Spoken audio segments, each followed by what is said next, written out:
Welcome to Detroit. Doesn't matter if you have one ass cheek and 3 toes. I will beat your ass. You can drown them. And that's what we gotta be.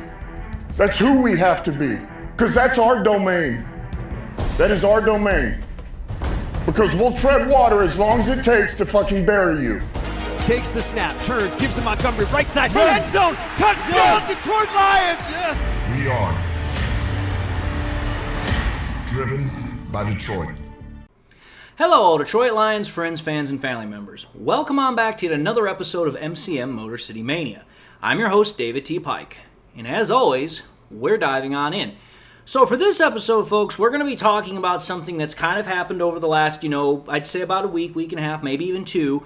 There's been this whole conversation about when the Packers decided to cut Jaire Alexander and about how that was going to impact their team, how it was going to impact their defense, why I thought that it was, a foolish move. I made an episode about it. I'll post a link to it up here at the top. The point of the matter is that Jaire Alexander, say what you want about him, and trust me, I have. I believe that he is still a great corner as far as talent is concerned, but the guy's a China doll. He just can't stay healthy. But, be that as it may, Jaire Alexander, the news just came across, it was about, I think, an hour or 2 ago, maybe a little bit longer than that. But point is, Jaire Alexander has officially announced, and the Ravens have announced it as well, that he is signing a 1-year deal with the Baltimore Ravens. It's worth $4 million, and it has a chance to increase to $6 million with performance incentive bonuses. Now, Alexander, like I just recently stated, he was released by the Packers, and this is a guy that the Lions are very, very familiar with. This is a guy they have faced quite a bit over the years, and that is definitely something that the Lions can kind of take comfort in. Is like, okay, we know what this player is, we know what he does, we know what his tendencies are. But, as I just stated, now he's going to dress with the Ravens rather than with the Packers. The question as far as this episode is going to go is, what will his addition do to an already extremely dangerous, extremely aggressive defense that the Ravens is? And pretty much is it going to make things more difficult for the Lions to have a chance to beat the Ravens in Week 3? Because as I've stated before, and I'll say it again, the Ravens are one of the most difficult teams we're going to have to face this year. And having a player like Alexander on the defense, it definitely gives pause to think, okay, well, that might make things a little bit more difficult. But my question is, will it actually make things more difficult? And my answer to that is, well, it kind of depends. And it depends on a couple of different factors. It depends on these factors. Factor number 1 is, what's the health of the Lions? Because, well, let's call for what it is.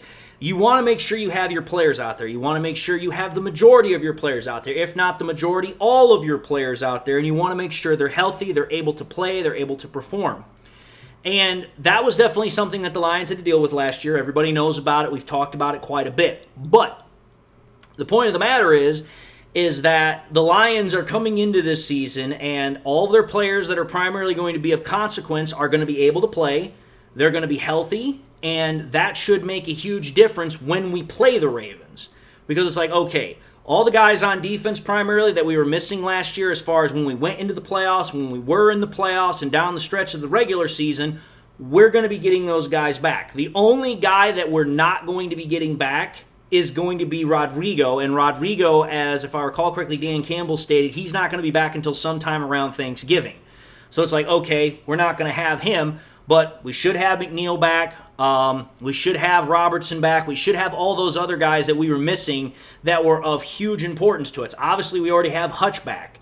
So where the Lions are health-wise, once we actually get to the regular season, in Week 3 in the regular season, that's going to play a pretty big importance into whether or not, okay, is this going to really make a difference or not? Because if the Lions weren't healthy, then yeah, it would make a difference, especially on our own defense, which obviously Alexander doesn't have to deal with. But still, it's going to make a difference. The next factor that has to be talked about when we're talking about this addition of Alexander to the Ravens is Alexander's own health. Again, I just stated it no more than a few minutes ago. Alexander, when healthy, is a absolutely great talent. This guy's a former All-Pro. He's been to the Pro Bowl. The guy clearly has the ability to play at a high level. The problem is he's seldom, if ever, available because he's constantly injured. So it's like, okay, if he's actually healthy enough to play, that definitely makes a difference. But notice what I just said there. If he's healthy enough. The real question is, okay, is he going to be able to play in week 3 against the Lions and be fully healthy? Not have any lingering injuries, not having any injuries that are causing him issues, but he can still play through. That's going to be the really big key factor in terms of whether or not Alexander's addition is going to have an impact or not. Because it's like, listen, if he can play without any sort of reservation, any sort of, holdback because of health, then that definitely is going to make a difference. If he can play and he still is dealing with something, yes, that's going to make a difference as well, but not as big of a difference. The next factor we have to consider here is what I would like to call knowledge transfer.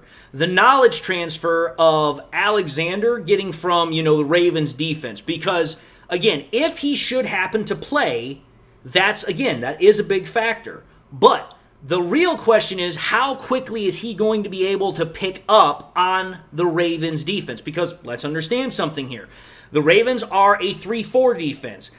The Packers have been primarily for years a 4-3 defense. So it's a different scheme, it's a different setup. It doesn't really impact the cornerbacks as much because, well, regardless if you have a 4-3 or a 3-4, you're going to have 2 cornerbacks on the outside. But understanding your role and assignment in regards to everything else, that does change a little bit. But then on top of that, it's like, okay, he's learning a different defense in terms of not only how it's ran, but also in terms of the language of it. He's also learning a different scheme. There's a whole bunch of other things that's going to be going on here other than just the fact of, okay, can you put him out on an island and make sure that he can cover guys? So that also makes a difference.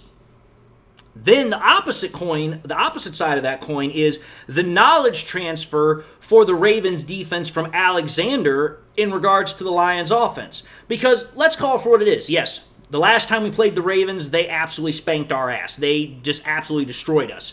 But we have to understand something here. The Ravens have only played the Lions twice since 2020. So it's like, okay, not a whole lot of experience playing us, not a whole lot of film playing us, and again, things have changed in the last 2 years since we've played them.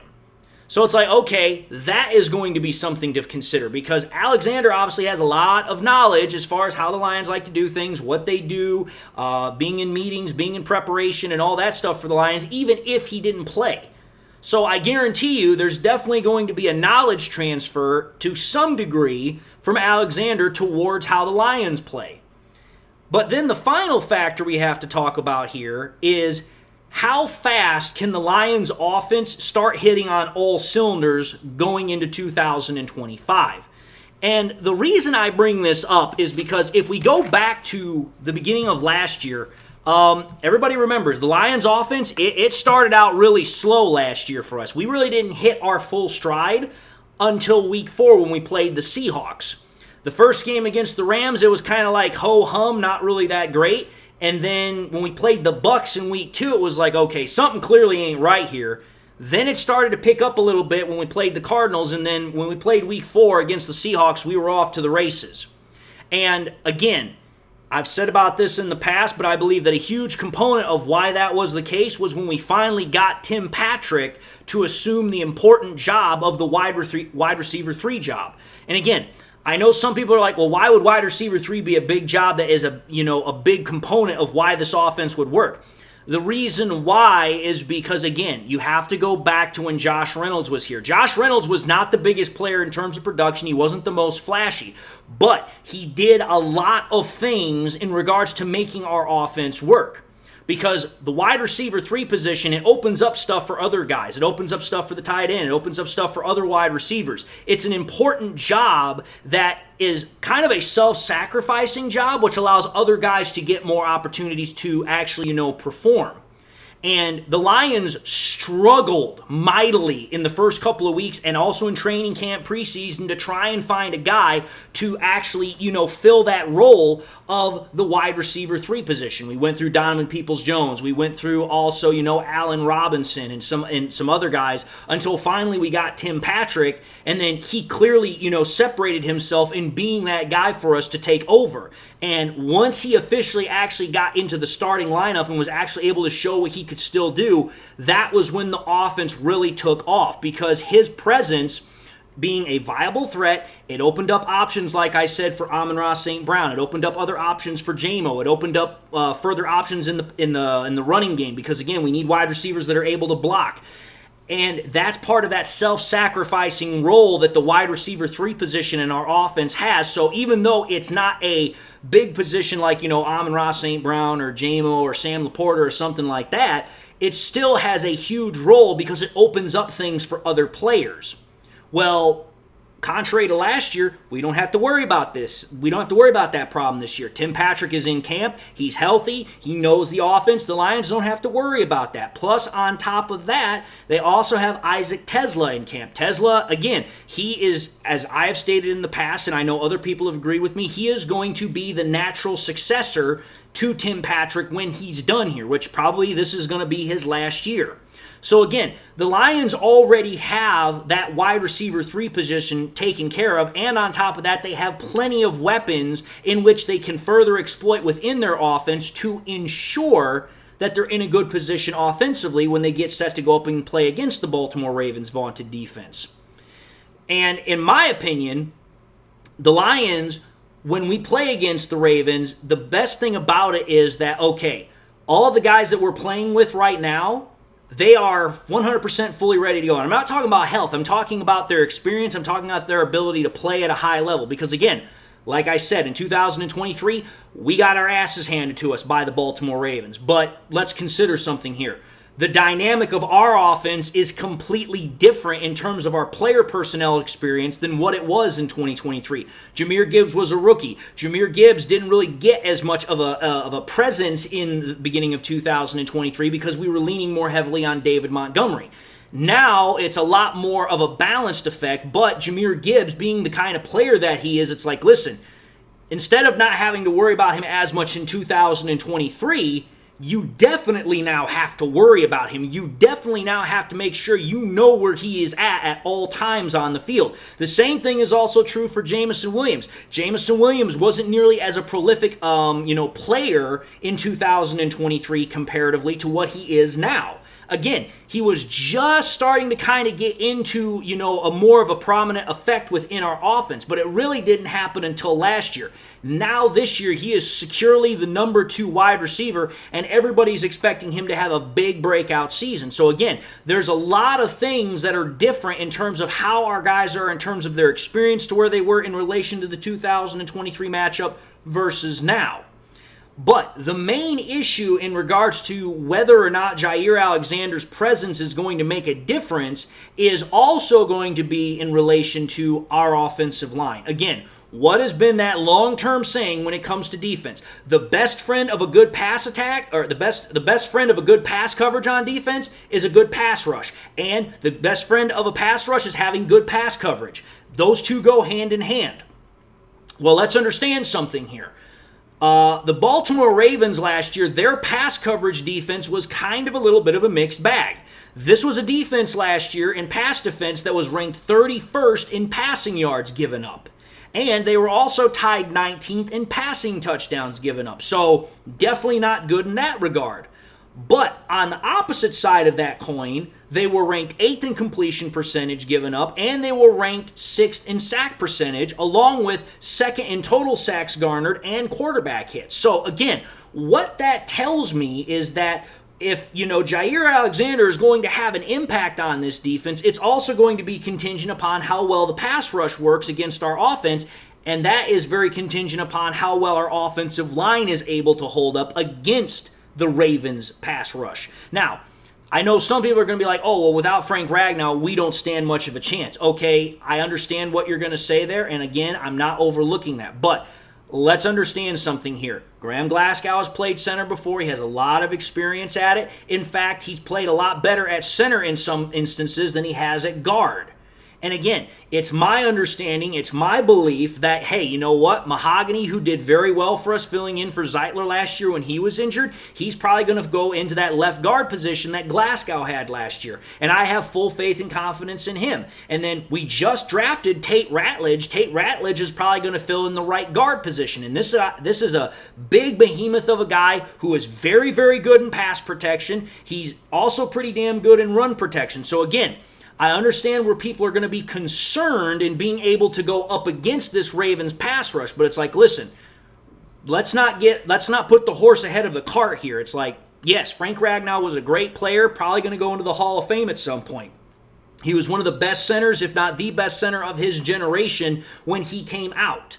But at the same time here, just because he's no longer here doesn't mean our offensive line is all of a sudden just going to collapse. But it does still mean that our offensive line has to do an excellent job of keeping our, behind-the-line skill position players clean. That means, hey, you've got to make sure that Jared Goff is clean in the pocket. You have to make sure he has time to observe the field. He has to have time to find the open throwing lanes. That's definitely something that we're going to have to make sure is taken care of. And again, as I've talked about in the past, 4 out of the 5 offensive linemen that we're going to have most likely as our starters are better pass protectors by nature than they are run protectors. But that does not mean that we can be lax in our run protection. We still got to open up rushing lanes for Monty and Gibbs. And Monty is a guy that is most likely going to work the middle of a defense, whereas Gibbs can work both the middle and outside because of what kind of, special talent he has due to his speed and agility. That's also going to keep the Ravens defense from just solely focusing on up the middle. It's like, listen, you got to take a look at all avenues of attack with this Lions offense. And if the Lions offensive line can make sure that the defense of the Ravens is able to not solely key off on us, that's going to make a huge difference in whether or not, number one, we can get the win, but also, number two, what kind of effect Jaire Alexander is going to have. Because let's think about it this way.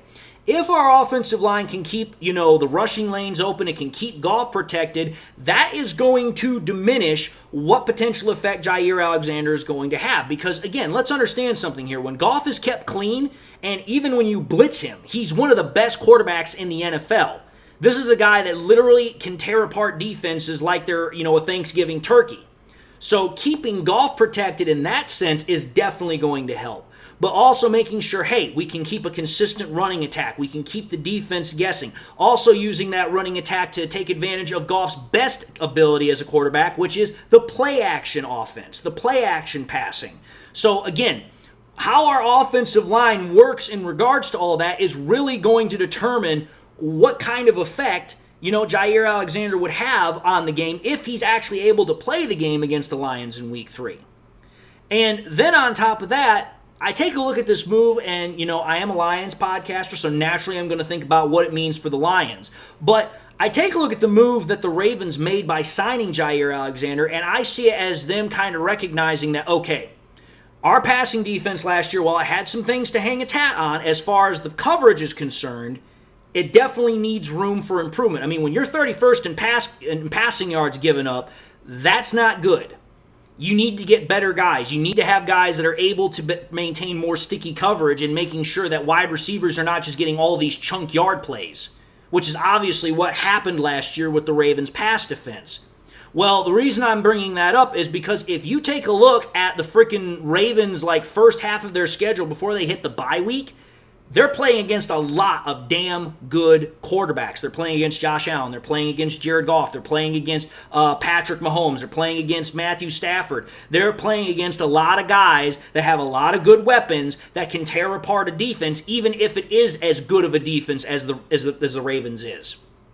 So for me, I kind of see this as a reactionary move by the Ravens recognizing that, hey, Jaire Alexander, if he's healthy, he can make our defense better. But again, that's the big what-if question, what-if proposition with him. Can he stay healthy? And that's going to depend on if he can even get through training camp healthy. And then talking about it and bringing it back towards the Lions is, can he get through the first 2 games with the Ravens and, still be healthy? Because the Ravens have got 2 really big games that they got to play up week 1 and week 2 as far as how physical those games are going to be. They got to play against the Buffalo Bills week 1, so they're going to get Josh Allen in all his glory week 1 to deal with, and then they got to go and play the Cleveland Browns. While the Cleveland Browns aren't a great team necessarily, they are a very physical, very gritty team. When you're in I'm going to say this, when you're in the AFC North, that's a physical division. And being in a physical division like the NFC North, we've already seen Jaire Alexander does not handle that very well. His body just does not react to the physicality that well. And again, basing that off of how physical this Ravens defense is, it really begs the question of, okay, yeah, you got a guy that's very talented. When he's healthy, he's going to make a great impact. But how healthy is he going to be when you're playing against some really great teams, really physical teams, when also your defense is really physical? So again, that's why I have, my episode kind of in this preposition of, well, is this something or is it nothing?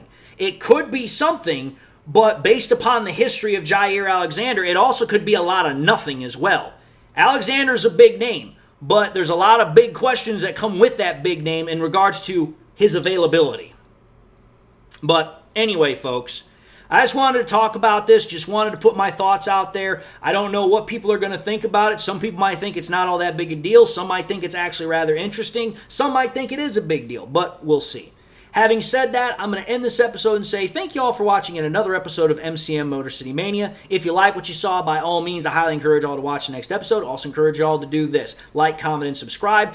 If by chance you subscribed in the past and forgot to do so at the time, I want to highly encourage you all, please make sure you hit that bell notification icon so that way you guys never miss any more content I push out. Also want to encourage you all, please, to share this content with your Lions friends and family members. Again, we're so close to 10,000 subscribers. Again, let's keep pushing out the message. Let's keep getting more people in here so that way we can continue to grow and expand. And with that being said, I hope you all enjoyed the content. Hope it was able to give you guys an interesting perspective, a new perspective. That's what I try to do with virtually every piece of content that I push out. Hope you all enjoyed it. Also hope you all have something in your life that makes you happy, makes you smile. God bless, my friends. And until the next time we meet, I'll see you all in the next episode.